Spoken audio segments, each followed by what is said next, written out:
Welcome to ரித்தேமா kitchen. வாங்க, இன்றைக்கி நம்ம வீட்டில் இது எங்களுக்கு எங்கள் ஊரில் இந்த மிளகா கிடைக்கும்.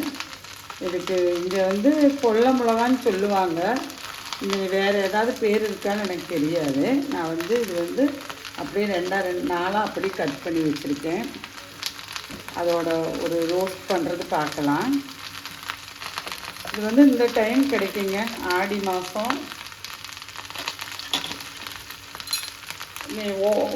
ஓணம் முடிகிற வரைக்குமே இது வந்து கேரளாவில் வந்து இந்த கொல்லை மிளகா வந்து கிடைக்கும்.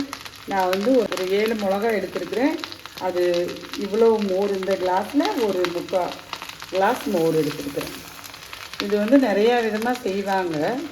இதில் வந்து புளித்தண்ணி ஊற்றியும் நம்ம செய்யலாம். நான் வந்து இப்போ மோர் ஊற்றி செய்கிறேன். போட்டுக்கிறேன். இடையில ஒன்று நம்ம அதை வந்து இது வேகும்போது ஒன்று இப்படி பெரட்டி போட வேணும். ரொம்ப நல்லா டேஸ்ட்டாக இருக்குங்க.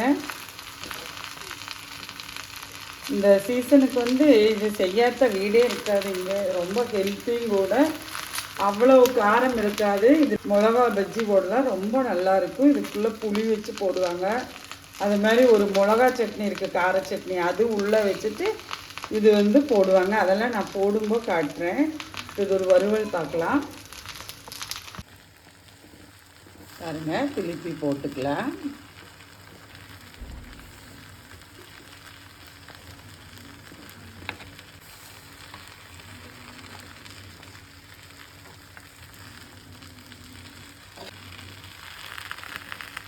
ரொம்ப வெந்து உடையக்கூடாது, அது மாதிரி வச்சுக்கணும். பாருங்க, எல்லாம் நல்லா உடையாமல் வெந்துருச்சு. வந்து இதுலேயே வெளிச்செண்ணெய் ஊற்றி அப்படியே வரட்டி எடுக்கலாம். நான் அப்படி பண்ணுறதில்ல. இதுக்கு தேங்காய் எண்ணெய் தான் யூஸ் பண்ணுறேன். தேங்காய் எண்ணெய் தான் நல்லா இருக்கும்.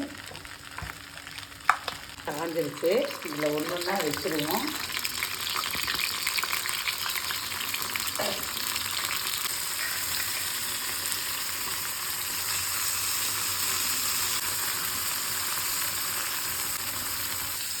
ரெண்டு பக்கம் திருப்பி போட்டு இப்படி வரணும்.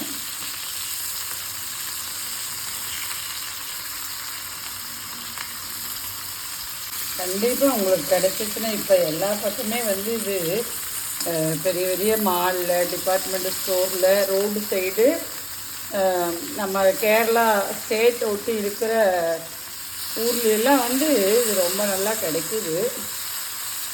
கிடைக்கும்போது கண்டிப்பாக வாங்கி சாப்பிடுங்க. நல்ல டேஸ்ட்டு, நல்ல ஹெல்த்தி உடம்புக்கு. காரம் இருக்காது. காரம் இருக்குமோன்னு சொல்லி பயப்படாதீங்க, காரம் இருக்காது. நல்லா முருகி வந்துருச்சு. இன்னும் கூட முருக வச்சுக்கலாம். இது நம்ம வீட்டுக்கு போதுமான அளவு. நான் அடுப்பை ஆஃப் பண்ணிவிட்டு நம்ம வெங்காய சாம்பார் எல்லாத்துக்கூட இது மேட்ச் ஆகுங்க. ரொம்ப நல்லாயிருக்கும். எல்லோரும் கிடைக்கும்போது செஞ்சு பாருங்கள். வாங்க, நம்ம வீட்டில் சாப்பிட்லாம். நன்றி, வணக்கம்.